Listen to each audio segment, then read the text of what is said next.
நாம அரசியல் பேசினா விஜயெல்லாம் அரசியல் பேசலாமா அப்படிங்கிறது. சரிப்பா, நமக்கு எதுக்கு வம்பு, நம்ம பாட்டுக்கு நம்ம வேலையை பார்ப்போம், எதுக்கு அவங்கள பத்தி பேசிக்கிட்டு அப்படின்னு இருந்தா விஜய்க்கு அரசியலே பேச தெரில அப்படிங்கிறது. இப்படியே மாறி மாறி மேகதாது அணையை பத்தி என்ன தெரியும், விஜய் அதை பத்தி பேசல. இப்படி நம்ம அரசியலுக்கு வந்ததுலேருந்தே ஒரு கூட்டம் குறை மேல குறையா சொல்லிக்கிட்டு பாட்டுக்கு பாட்டு கச்சேரி எங்களுக்கும் பண்ண தெரியும், பண்ணலாமா? இந்த மேகதாது அணை சம்பந்தமான அந்த வழக்கில் தமிழ்நாட்டோட பெட்டிஷனை சுப்ரீம் கோர்ட் எப்போ ரிஜெக்ட் பண்ணுச்சு? அப்ப யார் ஆட்சியில் இருந்தா? ஏன் ஒழுங்கா வாதாடல?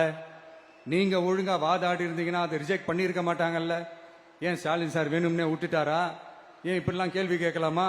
இப்படிலாம் கேள்வி கேட்டாதான் மேகதாது அணையை பத்தி பேசினதா அர்த்தமா?